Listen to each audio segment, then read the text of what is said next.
momen yang sangat dramatis, menjadi sebuah milestone bagi Indonesia, dan kami, Sukovindo, memiliki sebuah peran penting sebagai lembaga LVV, yaitu lembaga validasi dan verifikasi terhadap proyek-proyek karbon yang bisa didaftarkan kepada bursa karbon tersebut itu. Baik, dan sejak pagi tadi, apakah sudah ada perusahaan-perusahaan yang mungkin sedang menjalin kerjasama atau setuju kalau Sukovindo ini akan dijadikan LVV-nya? Wah, bukan hanya dari tadi Pak, Bu. Sebenarnya sejak seminggu yang lalu itu sudah ada komunikasi, ya. Ada lima perusahaan. Pertama adalah sektor geothermal, kemudian yang kedua adalah sektor pembangkitan PLTU, baik dari PLTU milik BUMN dan PLTU swasta. Jadi ada 3.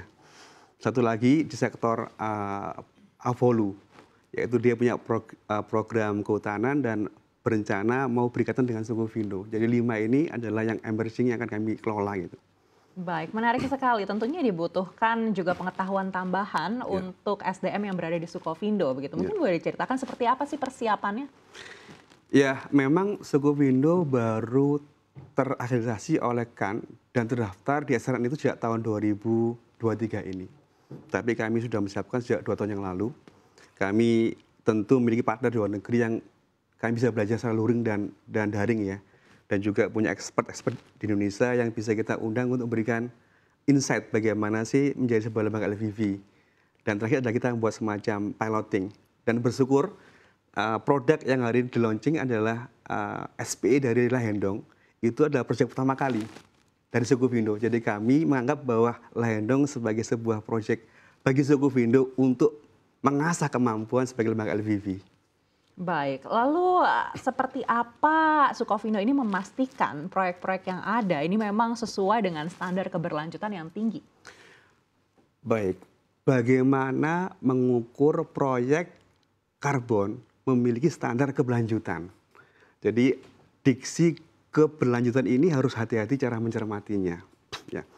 Ada proyek karbon itu hanya memiliki benefit karbon saja, yang diukur dengan sebuah emisi GRK atau CO2 ekivalen. Ada proyek karbon juga memiliki benefit non-karbon. Apa itu benefitnya? Berupa kemampuan mengkonservasi sebuah biodiversity dan kemampuan memberikan well-being kepada community.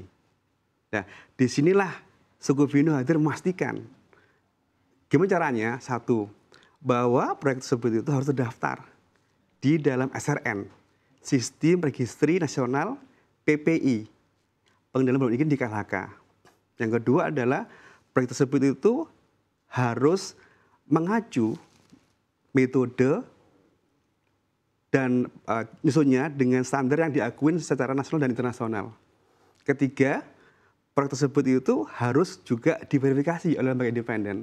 Jadi 3 ini yang harus dibutuhkan untuk bisa menilai bahwa dia adalah memiliki benefit keberlanjutan di aspek karbon dan non-karbon benefit tadi itu. Baik, dan untuk proses verifikasi dan validasinya sendiri, tahapannya seperti apa? Apakah ketika perusahaan ini lalu mendaftarkan ke Sukovindo, ini bisa langsung mendaftar via website atau seperti apa tahap? Baik, proses LVV ini sebenarnya sudah diatur ya. Kalau kita sebut di dalam Permen LHK nomor 21 tahun 2022, dan juga di dalam panduan ISO 14063 series. Itu ada panduannya. Tapi yang intinya adalah bahwa sebelum LVV itu bergerak, mereka pemilik proyek atau pengembang itu mendaftarkan dulu proyeknya ke SRN. Yang kedua adalah menyusun dokumen rencana yang kami sebut sebagai DRAM. Dokumen Rencana Aksi Mitigasi. Dari situlah kami bergerak. Kami akan diundang untuk melakukan validasi dan kami menerbitkan sebuah semacam opini dan laporan. Setelah laporan ini disubmit di dalam laporan SRN, maka akan direview oleh tim MRV di kementerian. Setelah itu, perusahaan menyampaikan dokumen yang namanya LCAM, Laporan Capaian Aksi Mitigasi. Dan di situ kami bergerak lagi untuk melakukan verifikasi dan memberikan opini. Nah, 2 tahapan ini itu menjadi dasar diterbitkanlah semacam SPE, sertifikat pengurangan emisi dari pihak kementerian, dan inilah yang menjadi dasar untuk didagangkan di bursa karbon. Gitu. Baik, artinya akan ada perusahaan-perusahaan yang juga gagal verifikasi atau validasi? Ada kemungkinan ya jika mereka tidak menggunakan metodologi yang baku atau yang terbaru gitu kan. Terus yang kedua, capaiannya itu misal hari ini mereka punya dokumen hasil mitigasi. Kemudian H+3 atau H+2 mereka melaporkan capaiannya, ternyata banyak kebocoran leakage sehingga gagal gitu. Jadi itu proses yang wajar, tetapi masih ada kesempatan untuk melakukan perbaikan gitu. Baik, selain Sukovindo ini ada lembaga lainnya yang juga bertugas sebagai LVV. Namun manfaat apa yang bisa didapatkan apabila bekerja sama dengan Sukovindo? Sebenarnya kami bisa berkolaborasi dengan antar FVV. Karena sekali lagi demand banyak sekali dalam konteks perusahaan yang mau memiliki proyek karbon atau pembangkitan yang memiliki batas atas emisi PTBA/IPU yang insya Allah mungkin tahun depan per Januari sampai Maret itu mereka harus melakukan verifikasi dan April dagang, sehingga demand dari kegiatan proyek SPE yang kami sebut sebagai adalah emission offsetting, kemudian kegiatan dari proses pengurangan emisi di PLTU sebagai sebuah emission crediting itu butuh kolaborasi, dan Sukovindo membuka diri untuk melakukan alidayah, mengundang lembaga lain untuk bisa berkolaborasi. Kenapa? Semakin kita bisa harmonis, maka ekosistem pasar karbon itu akan semakin baik dan berkembang gitu. Baik, proses verifikasi dan validasi ini biasanya memakan waktu berapa lama, Pak? Mungkin yang minimal hingga maksimal. Tergantung dari kompleksitas dan jenis proyeknya. Kemarin ambil contoh di proyek geothermal gitu ya. Kami bisa melakukan selama 1 bulan karena memang sudah ada proyeknya. Tapi untuk proyek-proyek terkait dengan berbasis kehutanan kayak Volu ya atau lanjutin itu butuh lama. Karena apa? Butuh kami melakukan verifikasi balik atas sebuah proyek kehutanan yang begitu luas. Itu bisa mungkin 2 bulan gitu. Jadi sekali lagi tergantung kompleksitas dan jenis daripada proyek yang akan kami lakukan verifikasi dan validasi gitu. Baik, artinya waktu 1 bulan ini adalah waktu yang paling cepat dari yang sebelumnya sudah dilakukan Sukovindo. Baik, dan ini menarik sekali kalau dibandingkan dengan negara-negara lain yang sudah mempunyai bursa karbon. Sukovindo melihat seperti apa sih bursa karbon di Indonesia ini? Ya, kami optimis bahwa Indonesia bisa menjadi sebuah pusat bursa karbon dunia. Karena optimis itulah, maka Sukovindo mengajukan diri sebagai bagian atau aktor di skema tersebut. Dan itu juga diaminkan oleh para direksi dan komisaris itu. Sukovindo dan disurvei harus masuk mendukung ekosistem tersebut. Karena apa? Potensi kita besar. Memang secara kemapanan, ekosistem karbon di tempat itu sudah lama berjalan. Dan kita memang baru. Tapi baru ini bukan berarti kita tidak mampu mengalahkan. Karena ada potensi, maka kita bisa berkolaborasi untuk bisa meningkatkan branding dan potensi supply karbon kepada dunia. Baik, 3.000 triliun rupiah disampaikan oleh Presiden Joko Widodo. Anda melihat seperti apa sih perjalanan hingga bisa menuju ke sana? Wah, ini memang fantastik ya. Dan itu sudah menjadi kajian ilmiah dan juga direview oleh para pakar. Indonesia termasuk negara yang memberikan komitmen mampu net zero di sektor emisi Volu.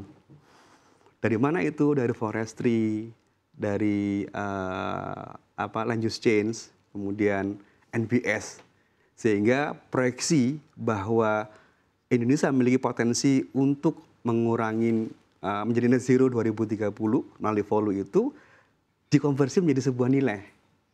Jadi yang tadi Pak Presiden menyampaikan bahwa ada 3.000 triliun potensial itu memang hasil kajian dan evaluasi dari para pakar yang memang terlibat mendukung skema bursa karbon di Indonesia gitu. Baik, apa yang akan menjadi tantangan utama kita untuk bisa menuju ke angka tersebut? Tantangan utama adalah bagaimana meningkatkan partisipasi. Sekali lagi, ini bukan sebuah pernyataan yang simpel. Partisipasi ini otomatis terkait dengan pemahaman, edukasi, dan informasi. Kami memahamin bahwa akses informasi ataupun edukasi terbatas, sehingga para pelaku itu untuk bisa menambah daya dongkrak menjadi bursa tertinggi itu butuh edukasi. Dan disinilah Sukovindo membantu. Sebagai BUMN, kami juga memiliki peran sosial, memberi edukasi kepada para pihak yang membutuhkan. Dan juga kami memiliki kantor cabang. Hampir Sukovindo Aji Surobi itu punya kantor cabang di seluruh Indonesia, sehingga kebutuhan akan informasi maupun pelatihan bisa kami penuhin untuk bisa meng-engage community bahwa mereka bisa berpartisipasi di dalam bursa karbon tersebut gitu. Baik. Bisa dibilang bursa karbon ini juga belum sering terdengar di masyarakat, ya Pak Budi. Lalu bagaimana peran Sukovindo mungkin untuk bisa memberikan edukasi ataupun sosialisasi untuk bisa membuat masyarakat lebih tertarik lagi melihat ke bursa karbon ini? Ya, tadi sempat kami sampaikan bahwa tantangannya adalah bagaimana meng-engage community untuk bisa partisipasi. Kemudian dihubungkan sama edukasi dan informasi. Dan kami sudah melakukan. Jadi Sukovindo melaksanakan seminar, kemudian pelatihan, kemudian promosi ke beberapa lembaga, kemudian kampus, kemudian asosiasi gitu kan. Kami juga terlibat dengan sebuah Pemda ya untuk melakukan kegiatan mitigasi karbon untuk sektor TPA gitu. Jadi tidak dalam konteks hanya mengedukasi, tapi kami terjun bareng-bareng membantu mereka bagaimana sih sebuah proyek pengolahan sampah itu menjadi red carbon. Kami bimbing itu. Sehingga apa? Ada contoh kasus yang mungkin bisa digunakan oleh mereka untuk bisa menularkan kepada peer mereka gitu. Baik, ini kan menjadi tantangan kita bersama mungkin ya untuk masalah sustainable, energi hijau. Ini kan sudah lama digaungkan sebenarnya, tapi kesadaran masyarakat ini kan lagi-lagi tidak mudah untuk bisa dibangun begitu. Apakah ini menjadi salah satu tantangan juga bagi bursa karbon kita? Ya, tantangannya memang kepada tadi meng-engage community. Jadi community ada pemangku kepentingan berupa pemerintah, bisa pelaku usaha ataupun industri, bisa community, bisa lembaga-lembaga lain gitu. Dan selama ini kami bergerak di dua, yaitu lebih kepada ke pelaku usaha dan pemerintah daerah. Dan itu prosesnya lumayan butuh effort ya, karena memang ini hal yang baru. Tetapi hal yang menarik adalah bahwa mereka juga punya kewajiban. Mereka itu terutama pelaku usaha yang sudah terdaftar sebagai emiten ataupun di bursa itu punya kewajiban melaporkan laporan keberlanjutan. Dan satu kriterianya itu ada namanya kewajiban melaporkan emisi mereka, melaporkan pengelolaan terkait dengan biodiversity, melaporkan terkait dengan well-being.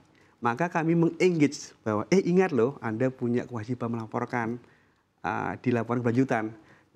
Inilah menjadi titik awal kami untuk menarik kepada aspek emisi, kemudian kepada bursa karbon gitu. Karena apa? Dengan mereka masuk bursa karbon, ada insentif yang akan dia dapatkan. Misal adalah bisa menjual dan ada monetizing. Atau juga bisa mungkin pada akhirnya mengurangi pajak karbon gitu ya. Yang nanti akan menjadi bahasan isu-isu terbaru terkait dengan pajak karbon itu. Jadi itu, mereka nggak menyadari bahwa ada kewajiban itu. Dan kami mencoba masuk dengan pemahaman bahwa Anda punya kewajiban melaporkan keberlanjutan, dan kami tarik menjadi sebuah edukasi terkait dengan emisi dan kepada peran karbon dan bursa karbon gitu. Baik, apakah nantinya fungsi pengawasan ini akan menjadi salah satu fungsi yang paling vital? Ya, pengawasan itu hal yang wajib dilakukan. Karena apa? Untuk menjamin kredensial dan impartiality.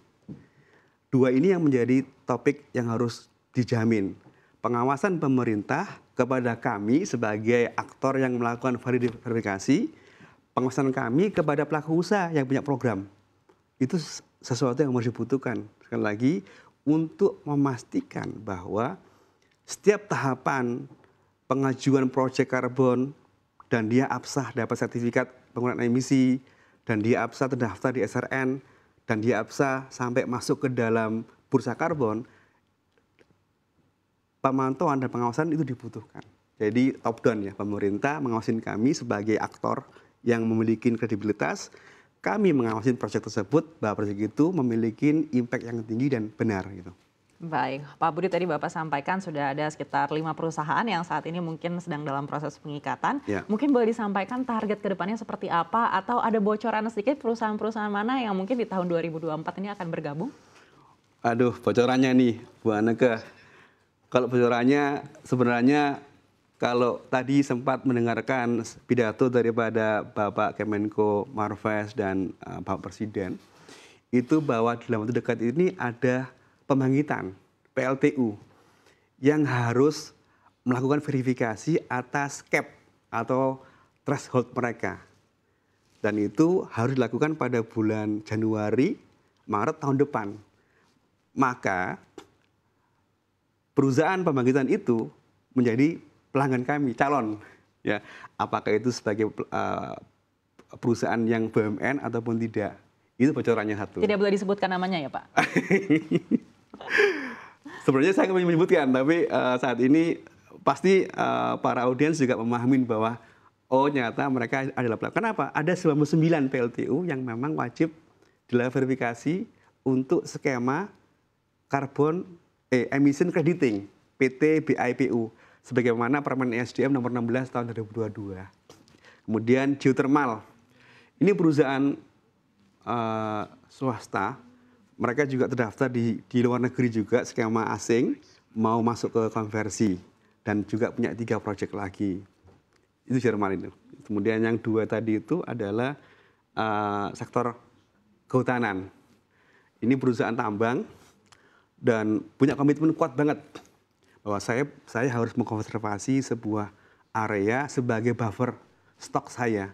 Ketika kami melakukan aktivitas penambangan, emisinya tumbuh, maka kami bisa melakukan offset atas kegiatan kami melakukan reboisasi ataupun konservasi di area-area mereka juga itu. Jadi itu bocorannya, tidak nyebut nama, hanya sektornya saja.